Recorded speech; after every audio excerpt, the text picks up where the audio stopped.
Ladies and gentlemen, welcome to FEM America's Online Summit 2020.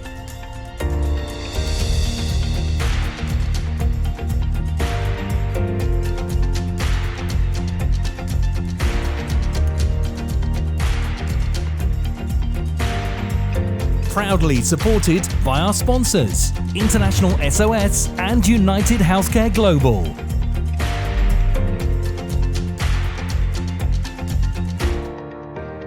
Welcome to FEM America's Online Summit 2020.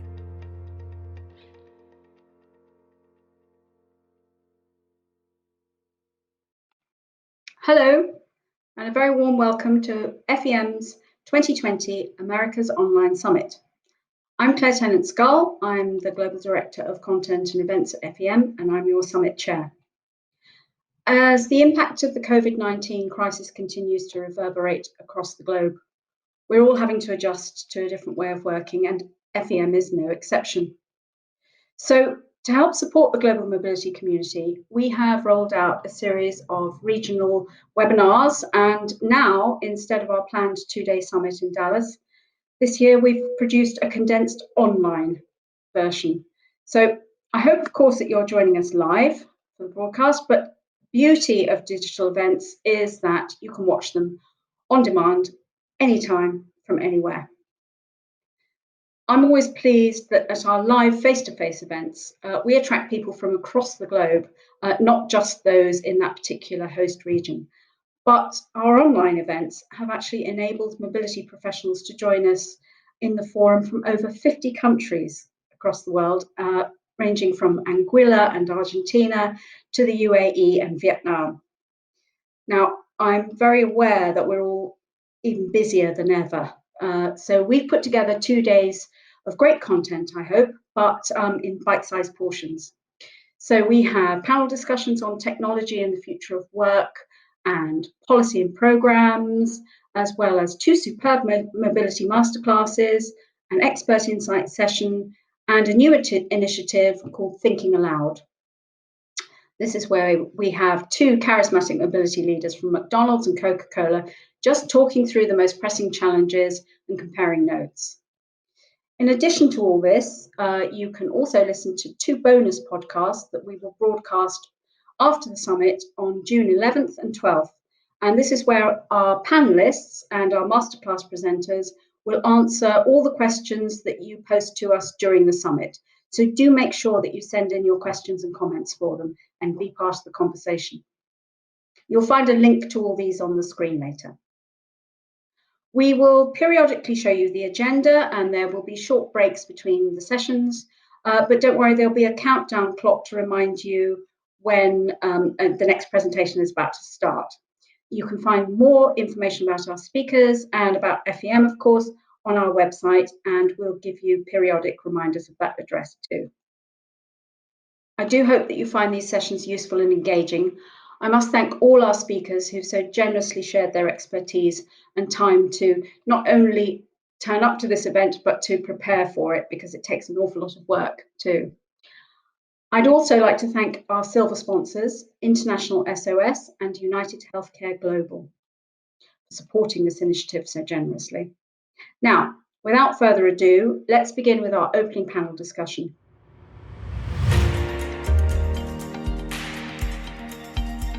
Our next session today is a panel discussion. Technology, is this the future of working? Thanks to our silver sponsors, International SOS. On today's panel, we have speakers Becky Woods, Dr. Miles Druckmann, Mauricio Chavez, and chaired by Claire Tennant-Scull.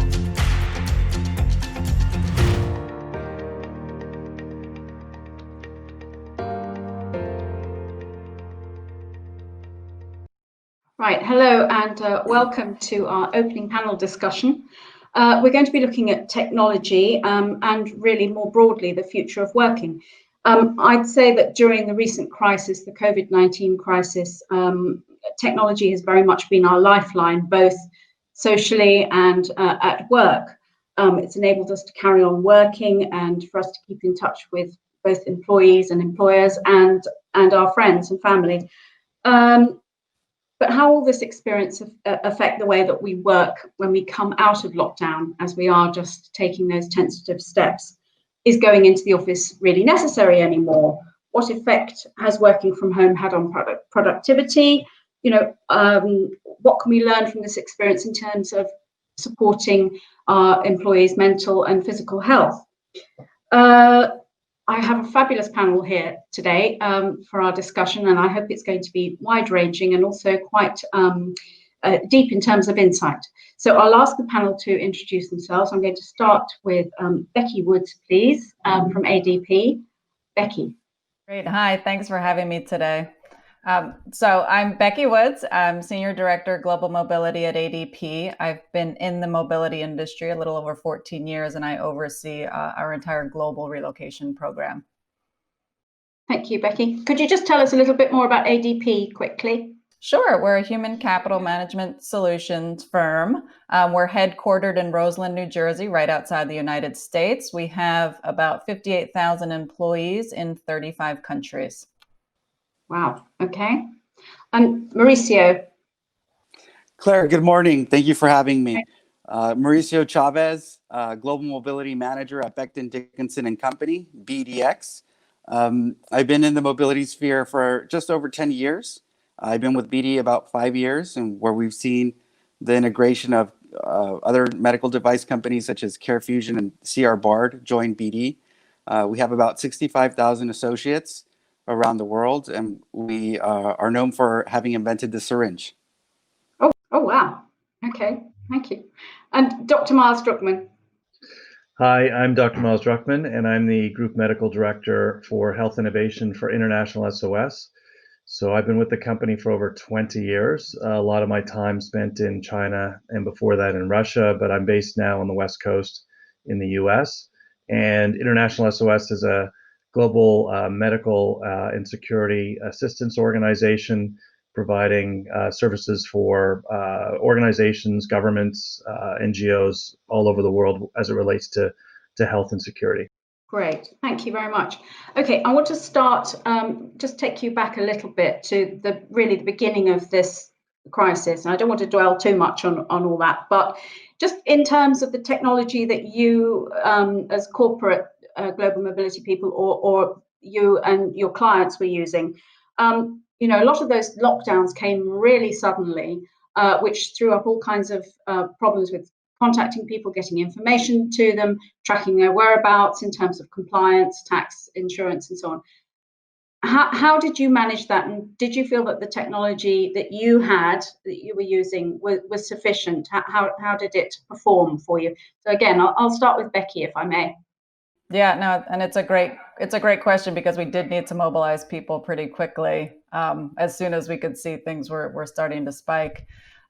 What we had done at ADP was, which actually helped a lot, was we stopped business travel pretty early on. So we knew that our business travelers were already back in their home locations. In terms of the associates I had in the Global Mobility Program, our long-term expats, our short-term assignments, we do have a technology that we use to track them. So we were very quickly able to know who was where and reach out to them to see if they needed any additional support. There were some short-term assignments that we decided to prematurely end. So having that information at our fingertips was good to identify who was impacted and what would be the best way to deal with them. For example, we had a group of interns from Canada who needed to quickly get back to Canada before the US-Canada border closed. So we were able to quickly figure out who they were and get them out. Okay, all right, thank you. Mauricio, what about you? How did you find things? Well, when it really hit home, it was ironically a Friday the 13th, March, and that's really the day that I got the call from school: come pick up your kids. This is more serious. The president's on television. The company's sending out emails, and that's really when it all came together. At least from my perspective, we had known about the increasing challenges, initially in China, and then now it's in Seattle. It's coming down to the Bay Area, and so right around that day, we do have the technology in place. We have the trackers. We know where the people are. We have push button notifications we can send out through our vendors. But what we really realized was, we had to lean on the best technology there is out there, which is, the human technology, right? Yeah.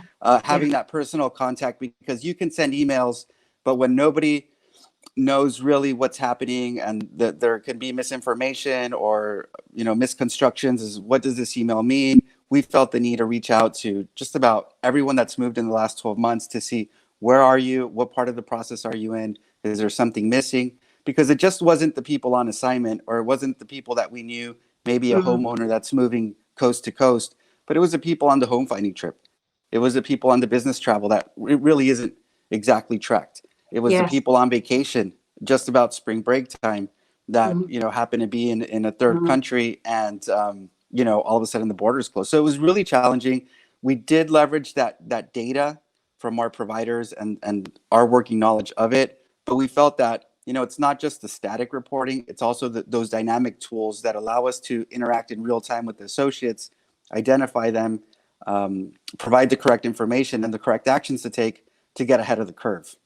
Yeah, sure. Okay, thank you. And Miles, if I may come to you, obviously this is what International SOS do all the time, really. So you must have been well practiced in it. But as Mauricio's just pointed out, it's those people who weren't necessarily where you might expect them to be, who perhaps were the difficult ones, by no fault of their own. But also, I think at the start of this crisis, one of the things that struck me was the difficulty in getting reliable information that was really verified and that businesses could use effectively. So just tell us a bit about that. Yeah, no, it's a great point. I think we've got a couple issues here. I think that there were almost two kind of evolutions. One, I think, was early in January when things started in China. And what was interesting about the whole international assignee situation in China was that, fortunately, most of the expatriates in China were actually on Chinese New Year's leave. So that really ultimately helped a lot of organizations, because we had hundreds of international signees that were either back home for Chinese New Year's or on holidays, and literally they never went back to China. So you had that group that were somewhat we were fortunate when it occurred that people were out of town. And then I think the other fascinating thing about what organizations did, and we polled companies from January all the way through April. And by the week before the pandemic was announced, 95% of companies were working from home. 65% of them were social distancing in the workplace. So they had already implemented plans even before the pandemic hit. So I think a lot of organizations were ahead of it, and I think part of the challenge, as you said, was getting information. In the U.S., it was very uneven, to say the least. You had the president saying one thing and the CDC saying another. So people really were struggling to figure out what the right message was, or the right situation was. And I think that's where they actually had to do a lot of their own homework. So you saw a lot of organizations having to make their own decisions, because the WHO was everyone knew we were in a pandemic. It was obvious by the time that the WHO said that. So a lot of organizations had already made that call themselves, and were a step ahead. And I think that's kind of a key. From our perspective, we have somewhat of a luxury to give some kind of more forward guidance that maybe governments can't, because we can say, look, here's the situation. This is where we think it's going. People are buying masks. I mean, people were buying masks in January and February. They weren't doing it in April, when finally people said you need masks. So preparation, I think, was a key thing. We saw a lot of companies definitely way ahead of the curve. Well, that's quite encouraging. I'd like to ask Becky and Mauricio now, really just following on from that, in terms of the way that you communicated with your employees. Obviously, in this situation, you only have a limited set of choices, but I'd be interested to know whether you will use whether you'll carry on using those channels or particular types of messages you think in the future, when hopefully we get back to some sort of normality? I seem to think, Mauricio, you told me that one of the things that was decided early on at BD was that you were told as HR and global mobility people, you had to be the coolest cat in the room. Is that right? Correct. We had that initial conversation internally and just about that Friday the 13th date. And, it was an hour-long conversation. As I mentioned earlier, you're getting a call from your school principal, you're talking to your parents. There's all these things happening. You turn on the news and we get on this HR call and literally it was, hey, going forward, there's going to be a lot of questions. And, the business is going to have questions. Local HR partners are going to have questions as to what we're doing globally. IT can, just the general organization and us as the mobility function, when we go in there, we have to take all of the pieces of information that we can, what we're listening to from our providers, what are the boots on the ground saying, what are the ears on the floor listening to, and, how are we, what is the global approach of the organization? And as we go in there and we provide that guidance locally, make sure that there is a way forward. We will get through this, and provide that confidence and foment that culture of going forward, as opposed to falling in that misinformation or the keyword at the moment, the fake news, right? Is this happening? Is this not happening? Is the mask necessary? Hey, it is necessary. Let's focus on what we have to do and move forward, right? Yeah. Okay, thank you. And Becky, I think at ADP, you swung into action in terms of reassuring people by instituting a COVID-19 bonus. Is that correct? I think if that's so, I think I hope my boss is listening to this. I think it's a very good idea. We did, and this was something that we rolled out at the beginning of April. And so we've been having weekly communications from our CEO and our CHRO, as well as the rest of our senior leadership. But at the beginning of April, the company did pay out a bonus to all of our associates globally in recognition of the many different types of hardships we're all going through. So it was a nice sentiment and well appreciated. Well, I'm being flippant. It's a serious point. A lot of people were in difficulty because of the suddenness of the situation too, I think. So, okay, thank you. But I think the thing is that one of the other things is that this is all very well, but it's not always possible to conduct everything via technology, is it? So, things like, everything's got to be kind of mobile enabled, because not everybody can use their laptop. I mean, Mauricio knows this. We've had a few technical issues ourselves with this. And, for important documents, you need to have e-signatures in place and so on. What about countries that won't accept this? Have you come across issues like that? Well, we even came across that as we just recently implemented a new technology platform to manage our global mobility program. And one of the options was the ability to use e-signature for our assignment letters. And we had already started this investigation process with our privacy team to say what countries can we use the e-signature and what countries can't.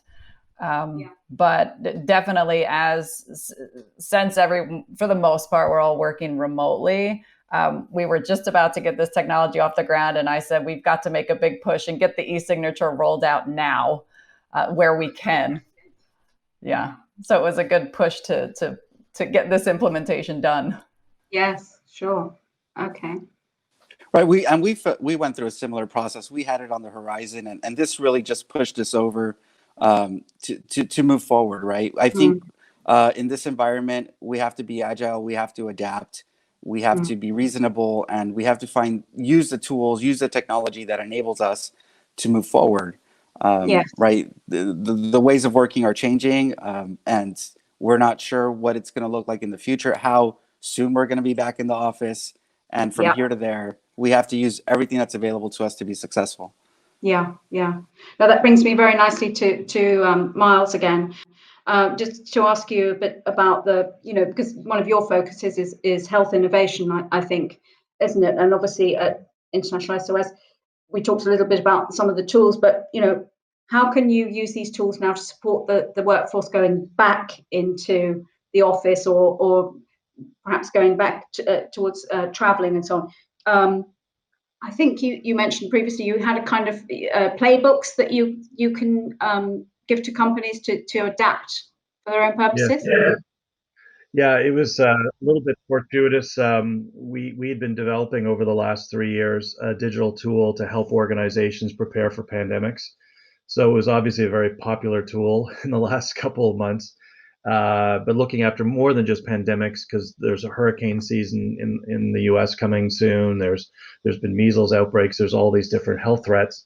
And the reality is, organizations want a structured strategy, step by step. What do I do? Every manager in an office is not going to be an expert in COVID, but they're responsible for protecting their people in the workplace. So what this tool did was give them the templates so that they can actually customize that to their local needs. But 95% of the answers are there, and all the simple things that you forget about, posters and flyers and just tactical things, communications and templates that you're doing. So we kind of help put all that together. And then we separate a little bit work. We call it return to operations. From a medical perspective, you think of return to work being if you're sick, how do you get back to work? So we separated that to return to operations. So we have a whole playbook for that as well. And then return to travel is the next thing. So we actually are just launching a return to travel playbook. And it is quite complex and challenging because even today, I think travel for the short term is going to be driving, to someone's office is travel. And so even making decisions crossing county lines where an outbreak might be worse in one county versus another, how do you make even those types of decisions? So the granularity of content and detail and data is very dramatic too. And how do you leverage that to try to make the best business decisions? Should I go? Should I not go? And I think we're trying to help organizations kind of get their arms around that. And as you mentioned previously, the messages are very have been quite mixed, but also it's just the nature of the situation, isn't it? That it has hit some parts of the US worse than others and parts of the world. So yeah, I mean that's the pandemic. So a pandemic we've been preaching this for like almost 20 years that every place in the world is going to get hit at different times. And just because you missed it this time doesn't mean you're not going to get it soon. And just because you had it bad, so it's very fluid. Yeah. And that's exactly what we're seeing. I mean, the U.S. is it's a huge country. And so geography density, population density plays a factor. And just and travel and movement, because the only way things get into certain communities by movement.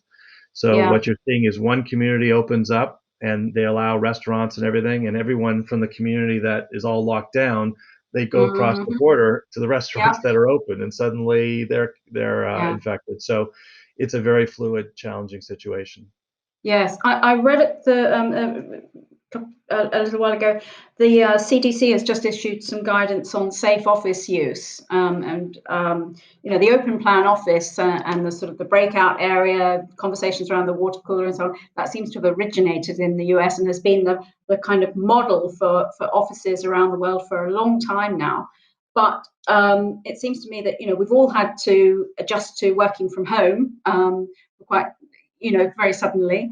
I'd like to ask Becky and Mauricio particularly, how much of that was already embedded within your sort of company culture? It seems to me, Mauricio, more difficult for you because you're manufacturing.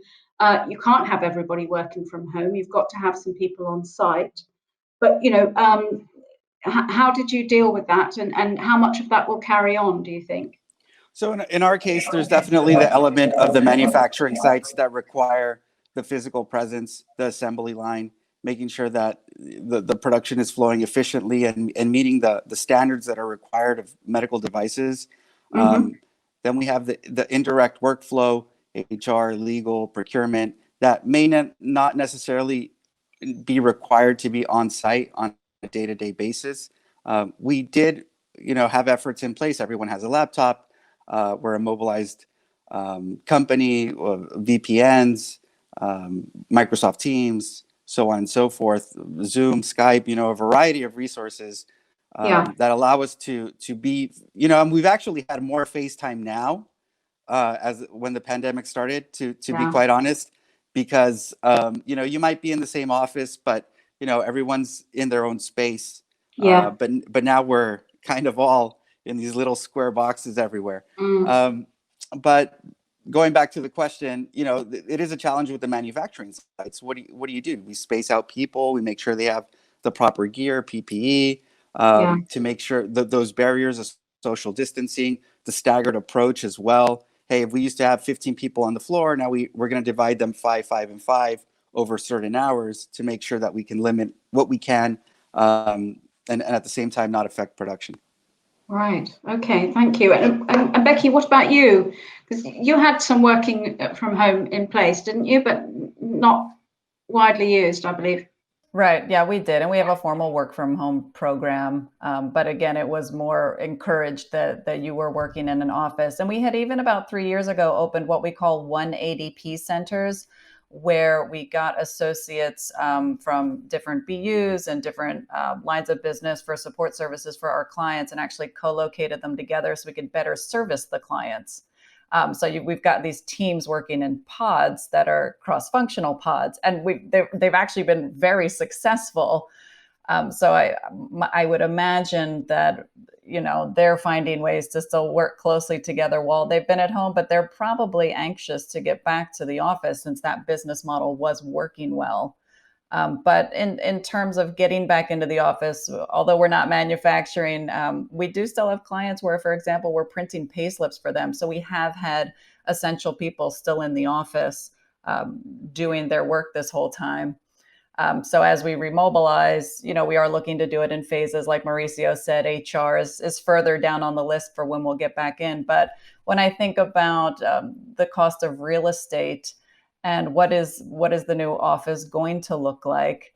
We had already started looking at that a few years ago and looking at how the offices were structured and is there a way to fit more people into an office space? And now we have to look through it for this other lens. I think we need to fit less people in an office space. Yeah, yeah. It's really interesting to see that evolution. Yes, and actually you touch on a point there that I think is important. I mean, when I spoke to Dr. Miles last week, we were talking about this and the fact that perhaps for some people who are sort of further on in their career, working from home is much easier for them. That culturally it's fine and so on. But maybe for younger people or people who are, less senior, they want to be seen at work. They want to be noticed, and also, their homes may not be properly set up for working from home. They may be in small apartments. I think, Miles, you mentioned, San Francisco. Yeah. It's very expensive, isn't it, to live there? And so, we have to make sure that we're including everybody within this. There's definitely two groups of the tech companies that a lot of them are telling us that, look, many people will never come back to work. They're always going to be working from home. But some of the younger startup companies were telling us that when they polled their employees, the vast majority of them said, no, we want to come to work. We love our offices. They're really cool. They're fun. We get to socialize with our colleagues. We get, there's food there often. So it's a good work environment. I mean, people spend a lot of time and effort creating a really good work environment in a lot of these companies. And if you're in a lot of as you say, in New York, in San Francisco, LA, housing is very expensive. So you have, young people, sharing places. There's no office space for anybody. So they're doing their work from home, on their bed and, in the kitchen, and it's just not a sustainable option for them. So I think you're going to see those, kind of two flavors happening where maybe the more senior people that, are more established, as you said, don't need to come into the office, or if they do, they come in very irregularly. And those that are maybe younger that don't have the capability to work from home come into the office. We're seeing that ourselves at International SOS. So we have an assistance center, a call center, which is business critical. And we've been able to use technology to have a lot of those people work from home for a short period if they can. Just limits, as you say, the space in the assistance center. But there's a lot of people that, after a couple of weeks, they're saying it's just really hard to work from home. I've got kids running around. I'm trying to, homeschool. I'm trying to do all these different things, and it's just not a long-term solution. Yeah, yeah. I think also there is a gender issue, perhaps. That's another elephant in the room. I know there was a survey in the UK recently that showed that women had been disproportionately affected by this. More women had lost their jobs or been put on furlough than their male colleagues, but also they would, in general, and I don't want to over sort of stereotype, but according to the survey, the sort of the burden of the household tasks was still very much on their shoulders. So they're trying to juggle work and so on. So in terms of career progression, maybe it's might not be the best thing for everyone long term, at least. Anyone got an opinion on that? I think even gender aside, I mean, studies show that when you have a portion of the workforce in an office and then a portion who are working remotely, I think studies have shown that the ones that are getting more face time might be up for more promotions, might get bigger salary increases. So if we look at the impact that COVID-19 is having on our workforce, if as we start to go back into the office, if you do see that maybe women are having to stay home longer, perhaps for childcare reasons or something else, there might be a long-term impact from that perspective. Yeah. And I think there's the whole issue of these Zoom calls, right? First of all, I think we're going to find that they're probably more stressful for a lot of people than regular communications. You've got technology that glitches in and out. You're constantly, visually trying to pick up cues. Yep. And then the second thing that we may miss too is that that creativity that's lost when you're in a collaborative setting, right? Being able to jump in and talk to someone briefly and have a good idea and walk around the corner and brainstorm, where you lose that spontaneity, when you're working in an environment like this. Yes. Right. Yes. There's no real period to have that warm up conversation. How have you been? And you kind of go into, we have 30 minutes booked on this call, right? And Yeah. you go in and you get right to business, and then time's up. Whereas in the office, you would have the conversation of, a little more extended. But going back real quick to that gender piece, I think it's also a great lens for, to break away from the stereotype. And I was reading a report that in Japan, where it's a more traditional setup, men are becoming more involved and learning and seeing what they weren't seeing for years. So this is also, we find the opportunity in times of crisis. Yes, that's a very good point. Very encouraging. Okay, Becky and Mauricio, can I just ask you a little bit about services and supplier support? Obviously, everybody's scrambling to adjust to this new normality, if we can call it that. I'm trying to avoid calling it that, but are you seeing vendors innovating to adapt to your needs? I would say they have, and I've heavily leaned on my partner network, especially so some great immigration firms putting out information on border closings and when our embassies and consulates open, household goods shipping firms with great information on when can we ship out the household goods, even just in terms of leveraging their technology and being able to quickly run reports to say who out of this population are we sponsoring a U.S. visa for. So my supplier network, they're on speed dial with me every day now. So I greatly appreciate all the support they've been providing us. Right. And we're also seeing, some innovations, household goods companies doing contactless pickups, doing video surveys. We're seeing real estate agents sell homes virtually. There is a challenge, though. You can provide that virtual tour again and again and again. You could set up specific time just for the person, so it's not just a recording. But at the end of the day, nobody's really going to buy a home without seeing and feeling it, right? So we can take steps forward, but there will be that human element to be delivered at some point. Yeah, just to pick up on that, and something that Mauricio and I already said we've done ourselves, technology, the pandemic has pushed technological innovations to come more faster and furious. I think those innovations are here to stay, but then like Mauricio said, they're going to be balanced with the human service. And it might also be a differentiator in terms of, well, this assignee wants this, but that assignee wants that. And now we have both ways to deliver it to them. Right. Yeah.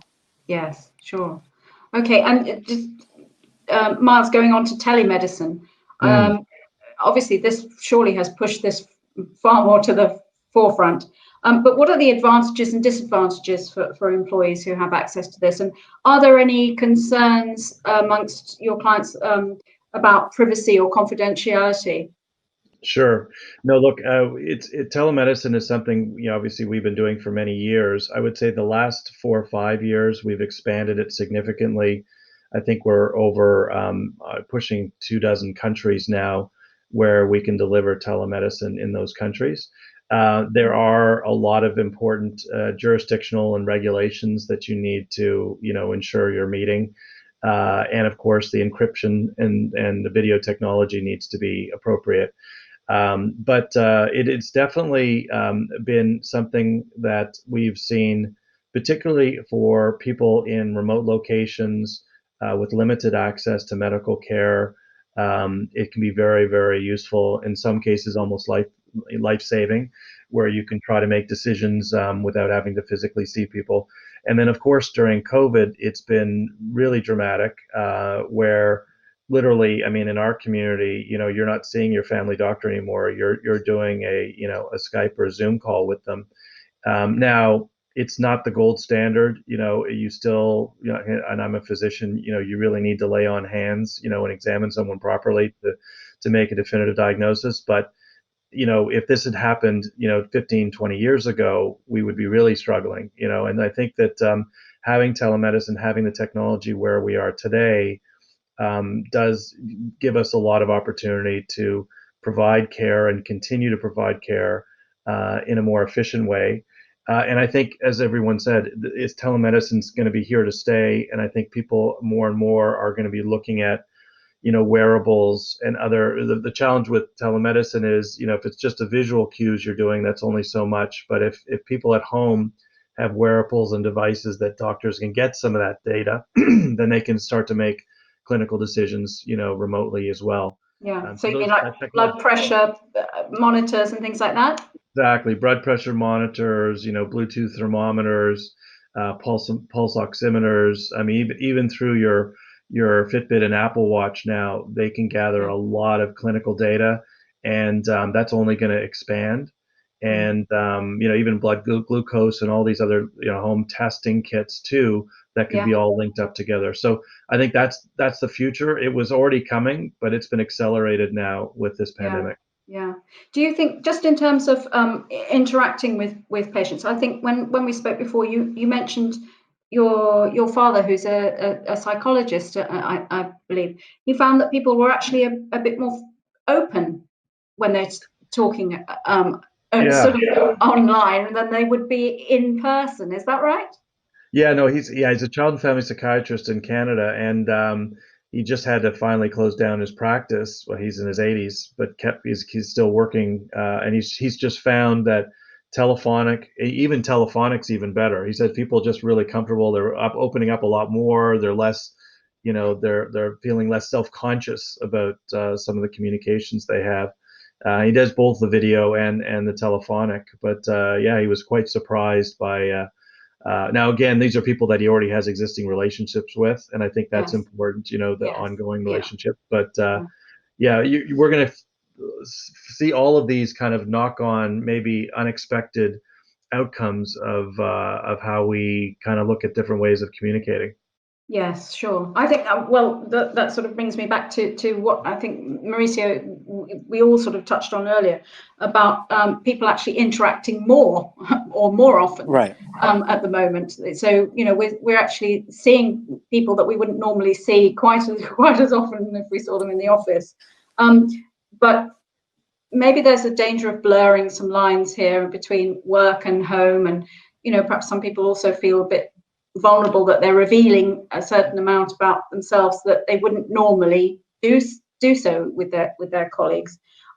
What I'd like to know is, do you think that we're really technologically literate? I mean, have we thought about the implications of some of the technology that we're using carefully enough?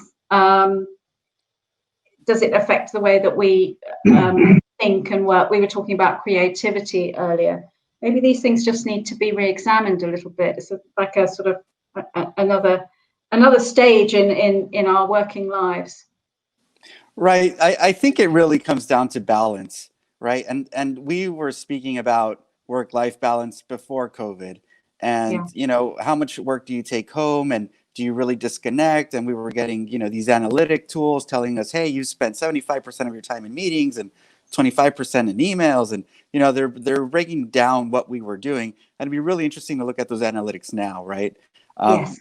And now that we're in this state where, we're always online because there's really nothing else to do. There's no baseball to watch. There's no concert to go to. There's no restaurant to see. So you're in your home. You're with your family.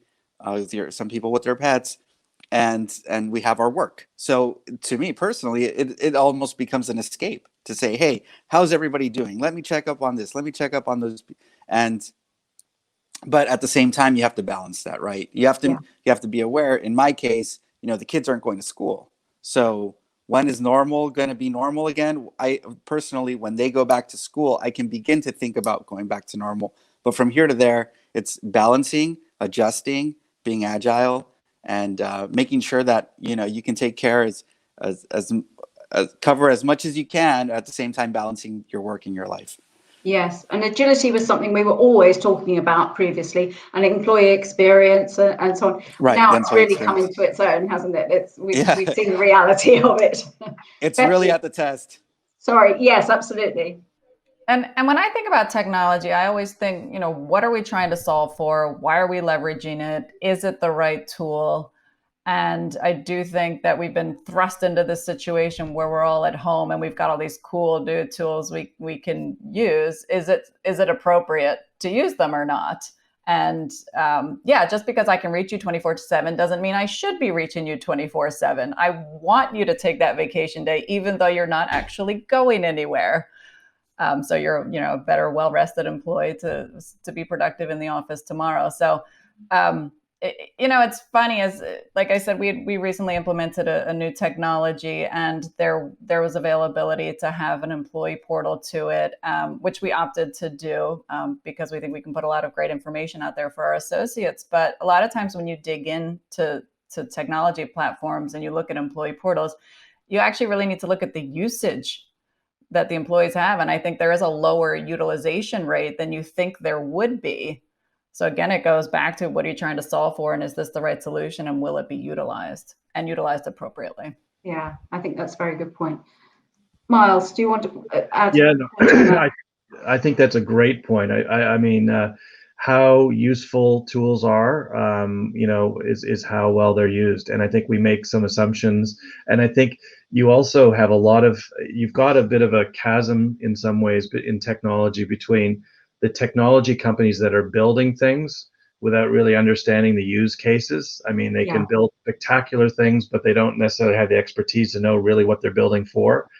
And so the challenge is trying to combine the two so that you have both someone who knows how to use it with the technology person that knows how to deliver it. And I think that's what we've seen a lot of, is just an enormous amount of technology coming on the stage. If I look at, for example, contact tracing, that's a big issue right now in a lot of companies. Someone has a contact in the workplace, or someone's sick in the workplace, and you got to figure out who's been in contact with that person. And you've seen Apple and Google get together with the whole Bluetooth thing, and MIT actually has a database of all of the contact tracing apps around the world. And there's literally dozens of countries, governments, that have launched these contact tracing apps. And it's just mind-boggling. So it's a little bit of this, you've got this, we were talking before about just, how secure and how safe, and do you really want your government to watch every move you make and know exactly where your phone is at all times? You've got that trade-off of your own personal privacy with the common good. And I think that's a struggle we always have. and particularly with health-related issues, that's one of the big challenges, is the common good versus personal, privacy and control. But the technology is there. It's the question of how do we make really useful solutions, and we'll go through and the dozens of tools that sound like great ideas, but until people use them, they end up just going in the bucket. Yeah. No, I think that's a really, really good point. I thank you very much. I want to just end on a positive note, if I may, and I would like to know if there are any positives that you can take forward from this experience, and as a supplementary question, is there something on your wish list in terms of technology that you would like? If you could ask for any technology tool, and it could be anything, doesn't have to be realistic, what would it be? Becky? Well, I know kind of what keeps me up at night in my daily job is compliance. Yeah. And I definitely understand privacy concerns around tracking people. But if I knew where all my people were, my job would be so much easier. So I'd like to Or find that harder. delicate balance between Sure. privacy and knowledge. Okay. All right. Mauricio? Becky, I was mentioning that or harder, right? If we really knew where they were all the time, instead of them filling the trackers. But in all seriousness, I think we've discussed what technology can do and also what it can't do, right? And I think COVID's really brought that to light, and how the human needs to interact in that process and create that balance. I think leveraging technology we have that for a long time may have been overlooked. For example, EAP programs now. Hey, we're doing teleconsultations. Health programs that may have been overlooked in the past. Now there's an emphasis on, hey, the company has this tool available where you can input your data and you can track yourself, your health, your wellness goals, so on, diets, exercise. So a lot of the technology that we have already and may not have emphasized before, now is a good time to take a look at that and leverage that as well. In terms of a wish list, I agree with Becky. Having a tool that can balance that privacy and the common good, as Dr. Miles put it, and that's a really tough ask, especially in today's America, right, where there needs to be the sense of balance, and how we get there is kind of what we'll find out in the months to come. Sure. Okay. Miles, do you have a medical technology tool that you would like? There's a lot of I think a lot of technology coming down the road in the next number of years. I mean, I think one potential solution for this whole confidentiality versus privacy versus the common good is some of the blockchain technology that's going to be coming out soon, where you can really separate that confidentiality and help make decisions for people. But I point to some of the positives, not so much around health, but just communicating. I think because everyone's been stuck in their little bubble around the world, and we are a global community, I think from my perspective, we're just catching up with family members that we haven't seen in years, and friends that are just coming out of the woodwork that, oh my gosh, I haven't seen you in 30 years. And I think that's been one of the positives. And I said the other positive too, as long as we don't kill each other at home, we're gaining a new, respect and a relationship with a lot of our kids and our extended family that are with us. And I think that's hopefully a plus, that we're gaining from this. But ultimately, I think when you look at technology, it's, as you say, it's about how do we improve the efficiency for getting medical care, receiving medical care, making it easier and more efficient, and getting faster answers so we can intervene more effectively. And I think that's, as we said, there's going to be a ton of technology. It's going to have to answer those questions, making it easy, and then we'll do it, and making it efficient and quick, so that we get ahead of it. Okay, brilliant. Thank you. Thank you very much again, panel. That was a really good discussion. I really enjoyed it, and it's thrown up a lot of interesting points and things for us to think about in the future. Thank you so much again, and see you soon. Thank you, Claire. Thank you, team. Becky. Thank Thank you. you. Thank you.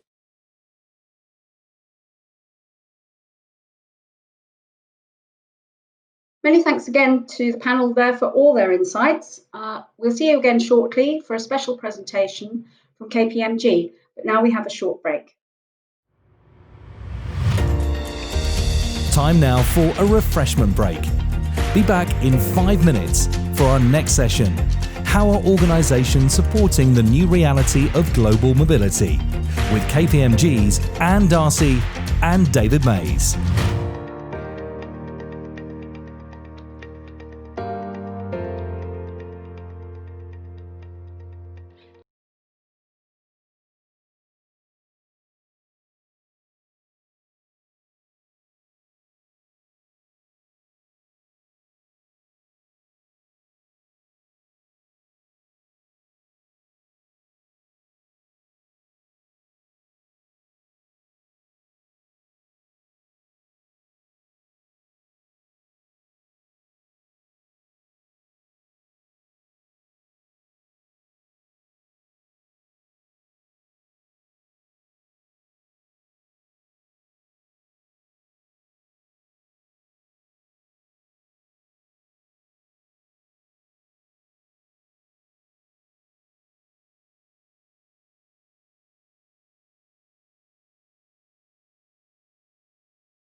Welcome back. With its incredible reach and overview, KPMG has been looking at how the recent crisis has affected the concept of working from anywhere. And Principal Anne Darcy and Tax Principal David Hayes have some compelling stats and trends to share with you now. Of course, tax is normally their primary focus, and for mobility professionals with assignees stuck in third locations and so on, tax compliance is probably one of the most pressing concerns. But interestingly, I think Anne and Dave suggest that this situation that we're in at the moment is a catalyst for change, but that tax shouldn't actually dictate your approach. So I hope you're intrigued. Let's hear from them now.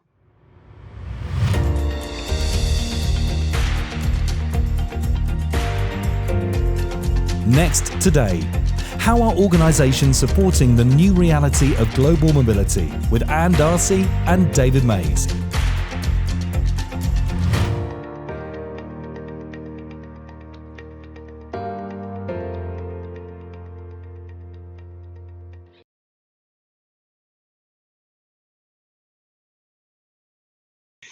Hi, everybody. I'm Dave Mays. I'm a principal in KPMG's Global Mobility Services practice, and I'm based out of Boston, Massachusetts. And I'm Anne Darcy, also in the Northeast, but in New York, and I lead KPMG's Business Traveller Services team within Global Mobility Services. So Anne and I just wanted to share our perspectives on how organizations are supporting the new reality of global mobility. And we've all seen the headlines just over the last few weeks alone, a number of examples. Facebook just announced that it expects about half of its workforce will be remote within the next 10 years. We've seen some statistics that indicate businesses are expecting to invest almost $7 trillion to help their employees efficiently work from anywhere in the world. We're living the real-time evolution of mobility. You know, in fact, the Wall Street Journal recently had an article that quoted Darren Murph, whose title I love, is head of remote at a tech company called GitLab. They've been on the kind of the cutting edge of distributed workforces, and he said the current crisis has accelerated the adoption of remote work by at least 10 years.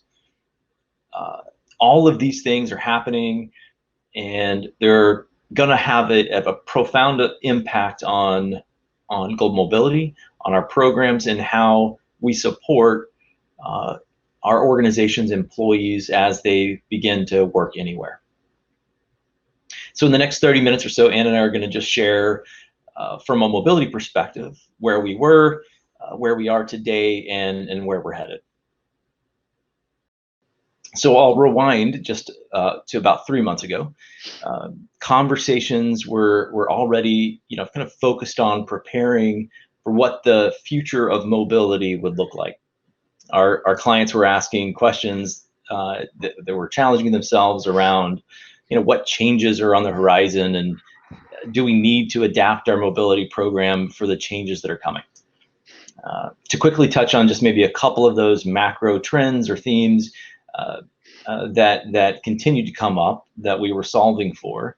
One was just the digitization of work, and the second was the overall war for talent. From a digitization of work perspective, so what this means is organizations are looking at roles and responsibilities of their employees to understand what tasks could potentially be automated. And so they're taking a deep dive into workforce shaping, location strategy, and making sure that they have the best-in-class mobility program that can support that workforce of the future. So what that translated into for us was expanding policies that they're providing to support non-traditional assignments like gig workers, remote workers, increased business travel, international commuters, and you name it. So a lot of the conversations we were having around how mobility programs can support the digitization of work. The second trend was just around the war for talent. Organizations were continually looking for ways to attract, retain, and engage the best talent in an increasingly competitive market for that best talent. And as I say, you can only give so many free snacks away before you start looking for the new and innovative ways to engage people. So from a talent perspective, organizations are still kind of on that quest to find and retain the purple squirrel, or the employee that has the right skill set and the right location to support the business need. So many mobility programs were asked to provide that agile support for their employees, providing distinctive career development opportunities that were increasingly part of just the expectation of the next generation of workers. So again, what we're seeing was the need for organizations to increase the number of complex work arrangements to support that overall talent lifecycle. So, those trends were driving a lot of the conversation in mobility circles. Then along came COVID-19. So maybe, Anne, if you can paint the canvas for us a little bit on how organizations are responding, what countries are doing to offer relief, and maybe what some companies should be thinking about as they start to navigate our new normal. You're right, Dave. What we have seen over the past few months is that we have gone from the rapid expansion of global mobility to instant global immobility. Almost all companies have been forced to halt business travel and new assignments. Many borders remain closed anyway, meaning employees couldn't travel even if they were authorized to. So how have organizations responded to COVID-19? Many organizations' mobility functions have been responding using what we call the 4 R's: reaction, resilience, recovery, and reality, or what we are calling the new reality. First, reaction. The initial reaction was an employee-first approach. Work wherever is safe and where employees and their families will be healthy. In this phase, employers were concerned for employees' well-being rather than the compliance implications, so not letting tax dictate the response. Resilience is likely to be your current phase. This is a time for identifying where employees are and what exposure they may be creating. During the reaction phase, employers were adopting a wait-and-see approach to compliance with the uncertainty around how long the situation would last. As timing remains uncertain, companies are moving forward with assessing their compliance risk and strategizing on how to manage this. Next comes recovery.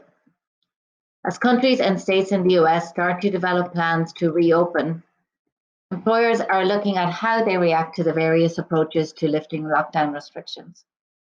While the health and safety of employees is still the priority, other risks are now coming to the fore. This is driven by countries and states issuing guidance on tax and immigration issues relating to COVID-19, which has put a spotlight on compliance. We have seen helpful guidance from the OECD in relation to permanent establishment and treaty issues. But the feeling is that as the situation continues and tax authorities look to raise revenue post-COVID-19, some of this guidance may not be followed by all countries. Countries such as the UK, Australia, and the US also issued helpful guidance for employees stuck in their countries. The common theme across these countries is that individuals can ignore days up to certain limits when determining residence and day counting for treaties. While the relief announced at the federal level in the US is helpful, the story is complex at the state level. States such as New Jersey, Massachusetts, and Georgia, to name a few, have clarified their position in relation to employees who normally work within their jurisdictions but are now temporarily out of state. These states have allowed employers to continue to withhold for employees working from home out of state due to COVID-19. But without full agreement from all states on these issues, it would be very challenging for employers to manage withholding and for employees to manage their tax return filings for 2020 and beyond. Last point on US state taxation. For those of you with operations in New York, the state has mostly remained silent on how their telecommuting rules should be applied to the current situation. Hopefully, by the time you hear this, they will have issued clear guidance. So while companies are addressing these issues, they are also looking at how to strategize for the new reality, our last R. Dave, what are you seeing here? Right. So thanks, Anne. So I expect that this audience is probably living those 4 Rs. So what's next? So as companies are starting to think about the new reality, they're looking at how the current state is going to shape the future state. So recently, the head of mobility of one of my tech clients came to me and asked about a discussion that he had with his CEO. The CEO is very progressive and adamant that their organization will never go back to their pre-COVID environment. So they were already planning on reducing their real estate footprint, developing models on where employees physically come to the office and work for as little as 2 days a week. In that same conversation, the CEO also mentioned that he has a kind of a young up and coming team member that wanted to work remotely from Switzerland, and because why not? So people don't have to come into the office. Why can't we make a situation like that happen as well? So now then fast forward about a week later, the CEO's plan had evolved, as things are evolving quickly these days, where all employees were going to be 100% remote through the end of the year, and perhaps well into next year. And so he tapped the head of mobility to lead an initiative working with a number of the HR leaders, HRBPs, and other stakeholders to find ways to support that type of work anywhere arrangement.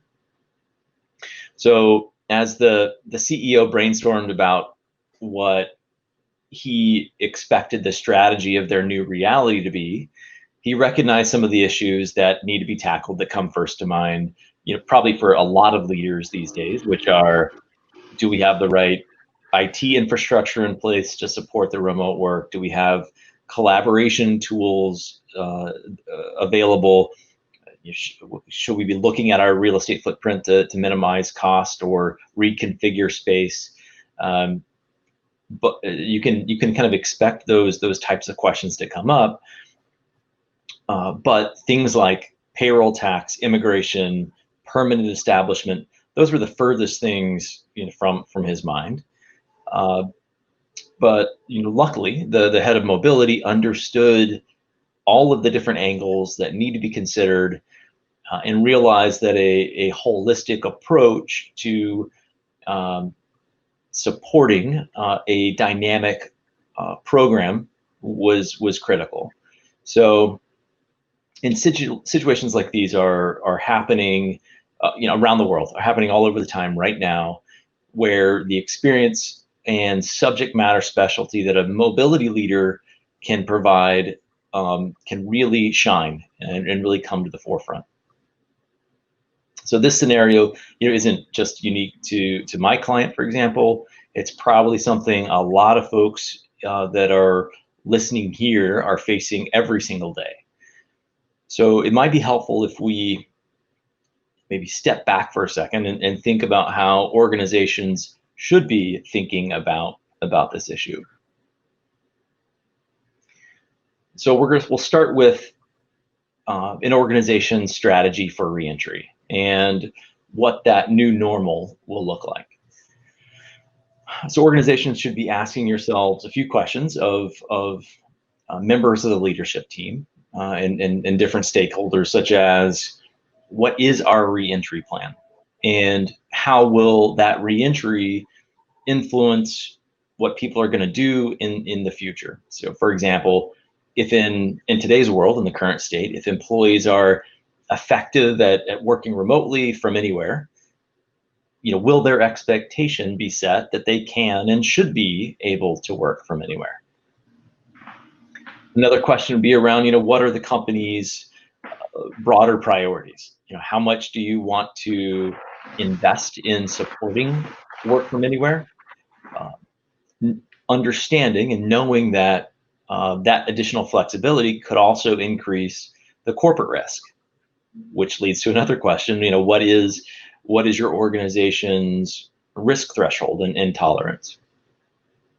So a lot of organizations are going to look first at data and that will facilitate the discussion. And really the world opens up when we start to talk about this topic.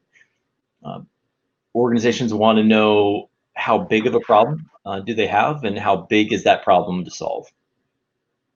If we think similar to how we manage business traveler risk in the past, in a work anywhere environment, companies are deciding if they should implement an employee location tracking system of some sort that can help them know where their people are and what they're doing. One of my clients, for example, was leveraging the IP address data that they already had at their fingertips to know where their employees were logging in each day around the world. That is powerful data that was easy to source, and we could then use that to flag where their higher risk employees were situated. So then, now to narrow in on an organization strategy, all stakeholders need to be at the table. So in the example of the client that I gave, fortunately for them, the mobility leader was invited to a seat at the table because the CEO knew that he had a strong mobility brand within the organization, and that he could influence some of the other leaders and see around the corners. So it's important to remember that as mobility professionals, we can be strategic influencers of the business and within our companies, now really more than ever. That with a distributed workforce comes many of the same traditional mobility issues that we already face, whether it's income tax, social tax obligations, corporate exposure, employment law concerns, and the like. Bringing those topics to the forefront with leadership can put structure to your mobility strategy. So, for example, one of the questions may be, as an organization, do we have entities in the locations where employees are going to be working? Does a work anywhere culture expose us to more risk? Following that chain of thought, would a global employment company perhaps help us to mitigate some of that PE and employment risk exposure? And if so, what are the pros and cons of setting that up? So after your organization goes through some of those strategy components and has defined what the structure may look like, how do you implement it? So next I'm going to ask Anne to maybe talk us through the policy process, change management, and employee experience considerations as part of the next phase. Thanks, Dave. So you're likely to have good, robust policies and processes in relation to your traditional expats and maybe even business travelers and commuters. But when you consider a work anywhere policy, these may not be adequate. Some questions to ask. Are you putting the right guidelines and decisions in place that a work anywhere request can be operationalized quickly? What does work anywhere mean to you as an organization? Does it really mean you will support people working from absolutely anywhere? Or are there certain employees, country combinations, or situations you will not support? For example, as Dave mentioned, if you have an employee working in a location where you do not have an entity, compliance will be challenging. Should you consider a threshold? Maybe you will not be overly concerned about an employee working in a location for a short period of time. From a process perspective, will your process support downstream implications of these arrangements, such as travel expenses from the work anywhere location to their base office location? Business travel may become a trip to an office in the future for a lot of employees. Of course, at the core of these policies and processes is the employee, but there are several other stakeholders involved, all with different needs and competing priorities. We should remember when we think about work anywhere, we also need to think about work anywhere together, which means that we need to focus on maintaining connection in a virtual environment. How do we make our employees feel valued and motivated? How do we connect employees with each other and truly team from anywhere? And how do we evaluate our success on these fronts? Another consideration is that our processes and policies should be designed to not only protect our organization, but also our people. The platforms and vendors that support our Work Anywhere initiative should look for ways to help employees manage and assess their own individual risk, such as tax compliance and immigration, as well as maintain the health, wellness, safety, and security of them and their families. Woven throughout all of what we've talked about so far is the concept of change management. With Dave's earlier example, the change was driven from the top and senior leadership was involved to bring all the stakeholders to the table. However, for many of our clients, change is being driven from the bottom up by the staff and the purple squirrels in the early stages of their career.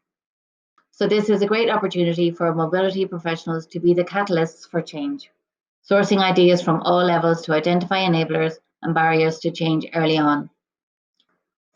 There needs to be a communications and training strategy for all stakeholders when implementing a Work Anywhere policy. While all stakeholders do need to be considered, the employee is at the core of this, so the employee experience is paramount when formulating your policy. Yeah, that's right on point, Anne. Change management, education of all stakeholders is critical, and there's much more beneath the surface that we need to be thinking about. Just a couple of examples.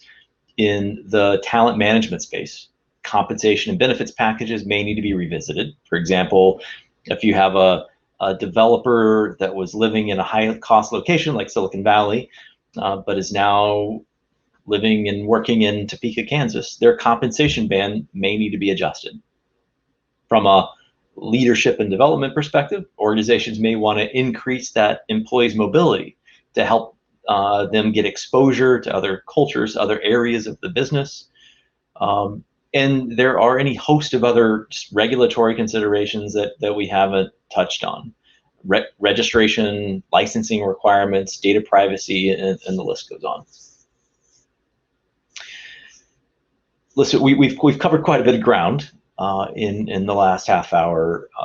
As Anne mentioned, organizations are going through their 4 R's: reaction, resilience, recovery, and soon the new reality. It's very likely that in this new reality, many organizations will have more of a work anywhere culture.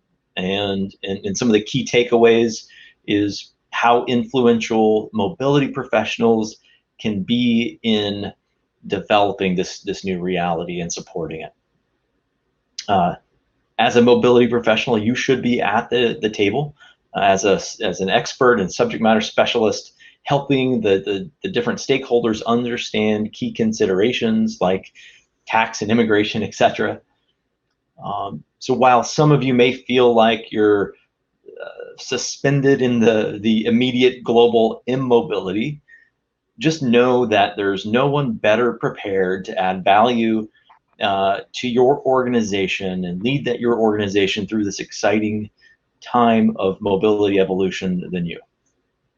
Thank you all for taking the time to listen to our thoughts on this. So, thank you.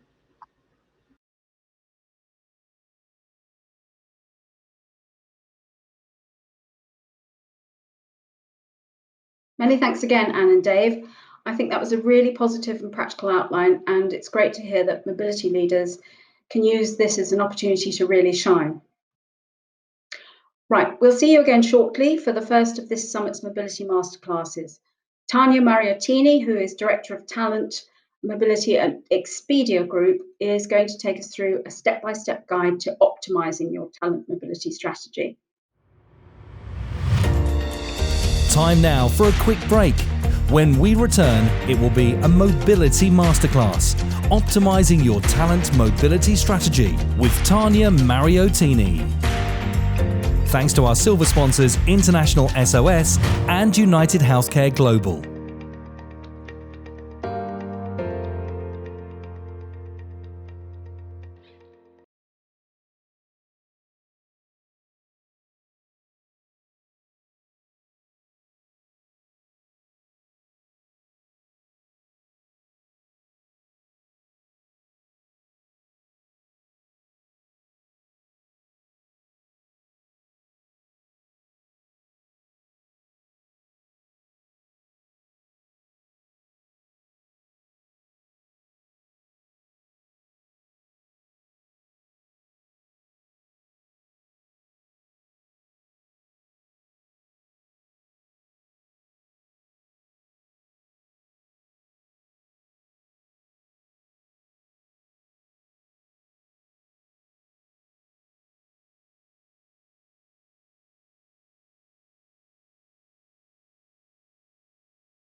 Welcome back.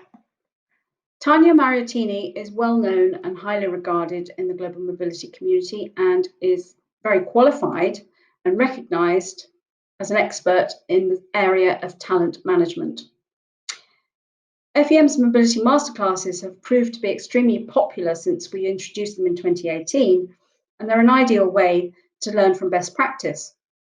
So Tanya is going to take you through a clear step-by-step plan and also help you to navigate a way around any barriers that may be in your way.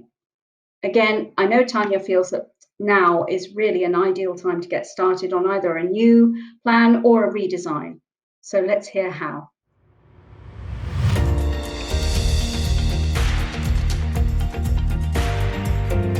Our next session today is the Mobility Masterclass, Optimizing Your Talent Mobility Strategy, with Tanya Mariottini.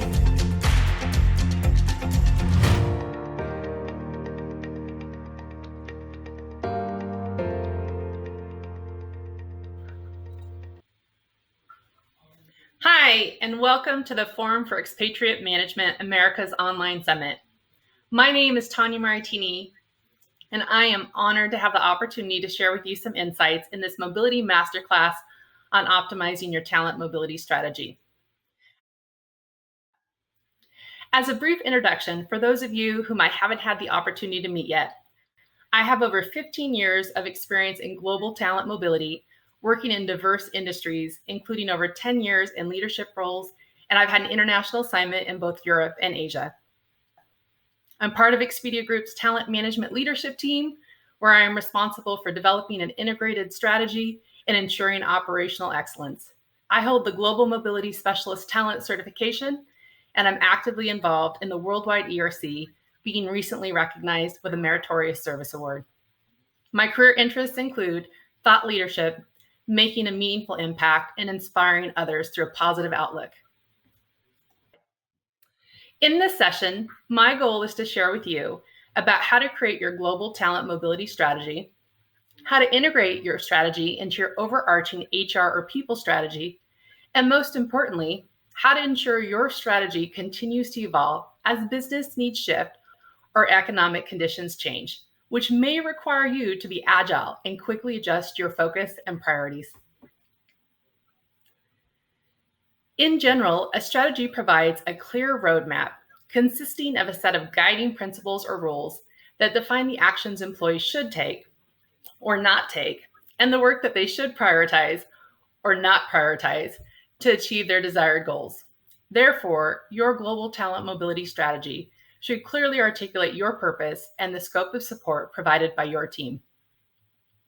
We won't spend a lot of time on how to create a strategy, but I wanted to ensure that we set the foundation about having a strategy before we dive deeper into how to make the most of your current strategy.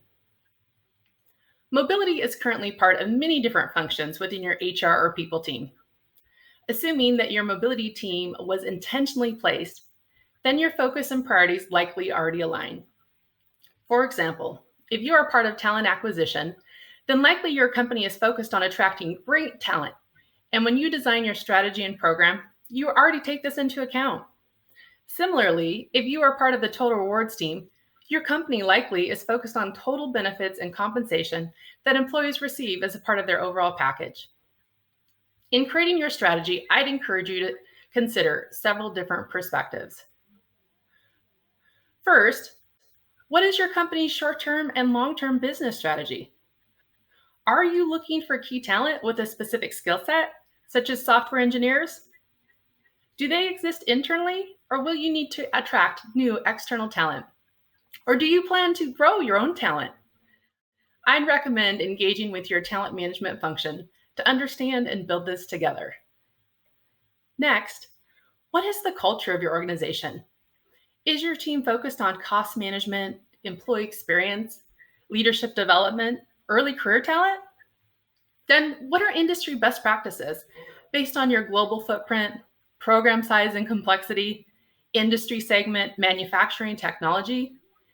It is equally important to understand what's happening internally and aligning with your company strategy as it is to understand what's happening externally and aligning with the latest trends.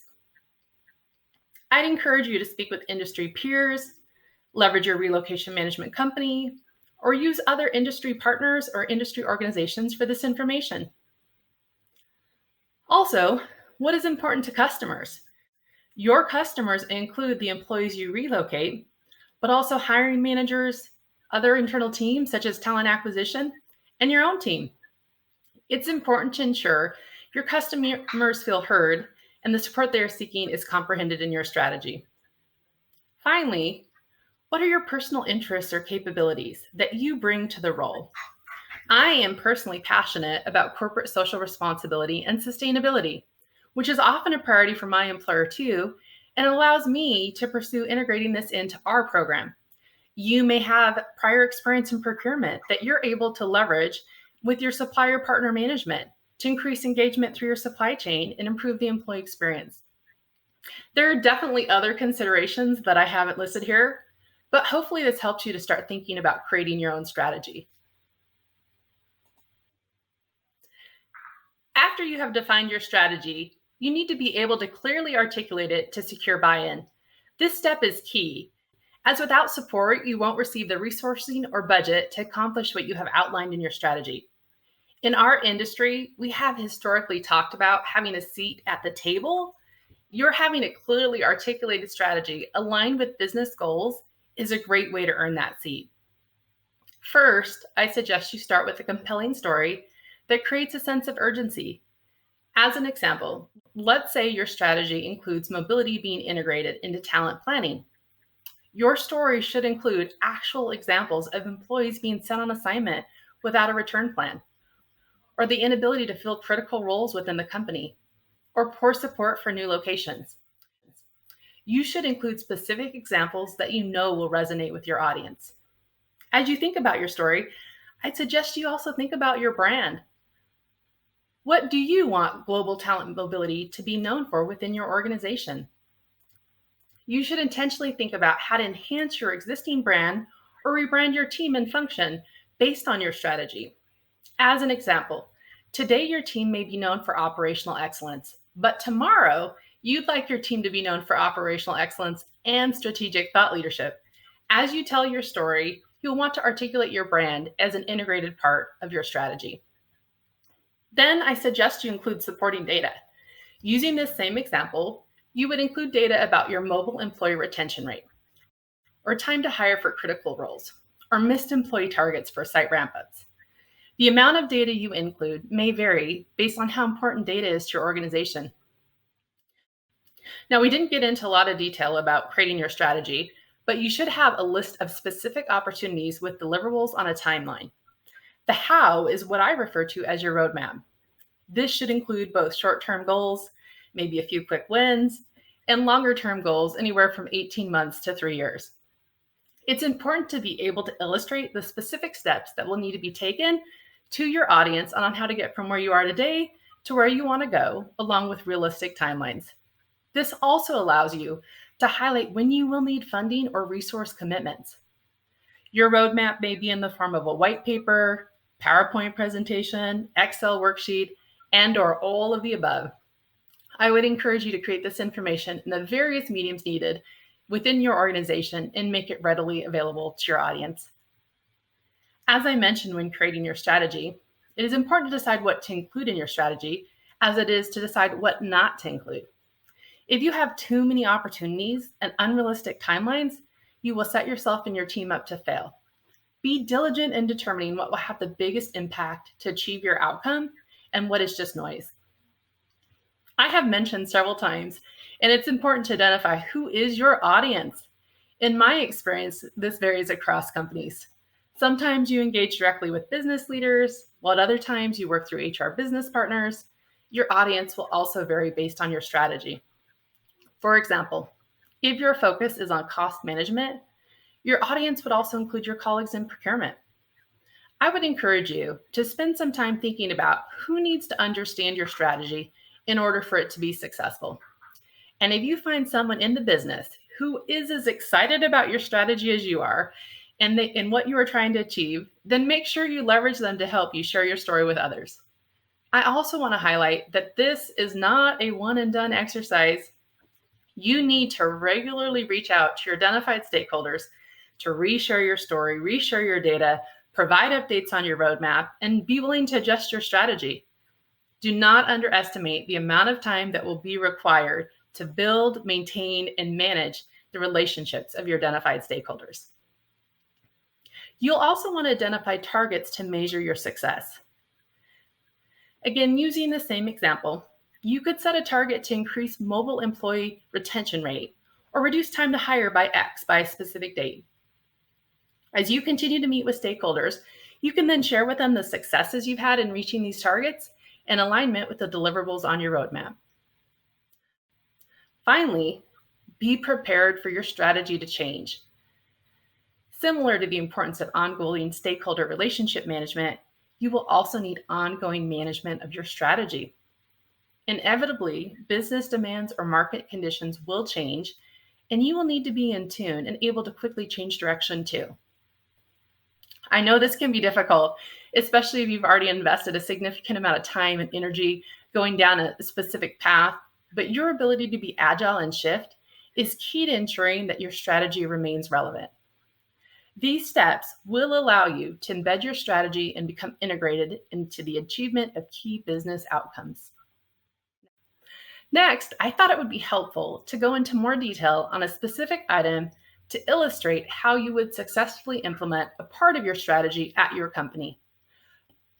For the sake of consistency, I'll continue with the same example we've been using on integrating mobility into talent planning, highlighting the steps we discussed about how to integrate your overall global talent mobility strategy. In a similar fashion to the scientific method, you first need to identify what are you trying to solve. As articulated in your strategy, you seek to support the business by mobilizing key talent for critical roles. However, in your current state, you find that you don't know who has been identified as high potential talent and what the business has identified as critical roles. So next, you gather information from interviews with employees, you interview managers, other internal customers. You also review the data you have about who has been relocated or placed on assignment, total cost of your relocation program, if these employees have continued to grow in their role or made key contributions, their sustained performance through their annual performance reviews. You review the interview comments and data, and you observe that there is not a clear correlation between who and why employees are being mobilized in key business deliverables. This is resulting in disengaged employees and managers complaining about numerous exceptions and high program costs. You then hypothesize that intentional planning about who is sent on assignment or relocated could improve the employee experience and reduce costs. You also believe that integration with the current planning process will improve business outcomes, enabling key talent to be connected with the most critical roles in the business. You share your findings with the talent management team and partner with them on a solution. Together, you identify that a documented talent plan with clear expectations for the role and multiple career paths with senior leadership sponsorship is needed. You also identify that a more robust selection process is necessary to ensure that the right candidates are selected for mobile opportunities. Talent management already has existing talent profiles and other templates, along with a corresponding process that can be used with a few minor changes. Using these existing resources will minimize the impact to the business. It will also reduce the timeline and resources needed. You put together a plan on how to implement this and prepare to share with the business. In this plan, you tell a compelling story using actual interview quotes and data.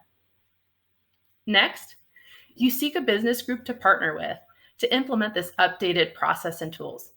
If you already have been building and maintaining your stakeholder relationships, like we talked about, then you will likely already know who would be interested in partnering with you on the pilot. You hold a working session with these stakeholders to finalize the plan, timing, process, tools to initiate a successful launch. As we discussed, the stakeholder relationship management, this will take multiple sessions, and you do not want to underestimate the amount of time that will be required prior to moving forward. You'll also need to remain open to editing the process and tools. The final step, of course, is to measure whether or not the process changes and tools that were implemented address the concerns that were raised in your problem statement. You should look at current data and perform interviews again to validate and identify other opportunities for improvement. You then share this success with the business and also share where additional gaps may have been identified and the steps you plan to take to improve or address them. You may want to partner together for another iteration, or based on your success, you may be ready to partner with other business groups to implement this new process and tools enterprise-wide. Through this partnership with talent management, you have been able to achieve your deliverable to integrate with talent planning and thereby your strategy of supporting the business and mobilizing key talent for critical roles. You can follow similar steps to achieve your goals as outlined in your global talent mobility strategy. Before we close, I wanted to spend a moment thinking with you about the future of global talent mobility. We don't know what the future will hold, but one thing is certain: change is constant. Companies will need to take different approaches to supporting their business, and I would ask you to consider some or all of the following questions as you reflect on your global talent mobility strategy. Will your company have an increase in extended business travel arrangements or short-term assignments? Will commuting arrangements become commonplace? How will your mobility program evolve if your business needs shift from one-way moves and assignments to non-traditional options? What will your company's position be on remote working? What will the role of your mobility team be in providing support for remote workers? Will virtual internships become standard? Will you have virtual assignments? What is or will be your role supporting duty of care for your employees? Finally, as we close out this session, I'd like to share a few final thoughts with you. Now is the time to get started. If you don't have a strategy, then create one. If you have one, but it doesn't align with current business needs, then change it. If you have a great strategy, but there isn't support, then start telling your story to stakeholders and sharing data. If you have a great strategy and you are meeting and exceeding your goals, then share your success with others and help them achieve their goals too. Having a well thought out and articulated strategy is key to enabling a successful program, which in turn enables the mobile talent needs of your company. It was a pleasure to share on this topic with you today. Wherever you are in the process, I hope you took away a few new ideas and are inspired to invest in optimizing your global talent mobility strategy. I would be glad to have further dialogue with you on this or any other mobility topics. So please share any questions that you have, as we'll be answering them in an online podcast. And I can't wait to hear what you, how I can support you and what questions you might have. Thank you. To round off day one, please welcome back for her closing remarks and key takeaways, Claire Tennant-Skull, Global Director, Content and Events, FEM. Again, our thanks to our silver sponsors International SOS and United Healthcare Global.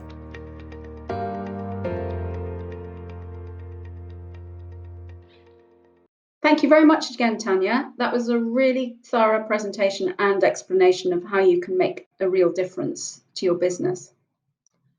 I hope everyone's also found today's talks helpful. We've come to the end of today's sessions, but we have 3 more great ones for you on day 2, and I'll just give you a very quick overview. We'll begin tomorrow with another brilliant mobility masterclass, this time from a multi-award-winning company, Kearney. Karen King, who's Senior Manager of Global Mobility at Kearney, will be sharing some of the secrets of her and her team's success when she explains how to maximize the value of your mobility program. Following on from that, we have our new initiative called Thinking Aloud, and Brian Medine, who's Director of Global Total Rewards at the McDonald's Corporation, and Christopher Chalk, who's Global Mobility Manager at the Coca-Cola Company, will be taking time out from the everyday to put recent events and future challenges and opportunities into perspective. I hope you'll find it interesting. Then finally, we'll round things off in traditional style with our closing panel discussion. And we have a tremendous panel of leaders from the mobility and medical worlds speaking to us from London, Latin America, East, Midwest, and West Coast of the United States. be sure to join me to find out how they are guiding their employees along the road out of the COVID-19 crisis. So I hope to see you on day 2. Don't forget to listen in to our bonus podcasts tomorrow night and on June 12th too. And many thanks again to all our marvelous speakers today and to our great sponsors, International SOS and United Healthcare Global. And of course, thank you to you all for tuning in.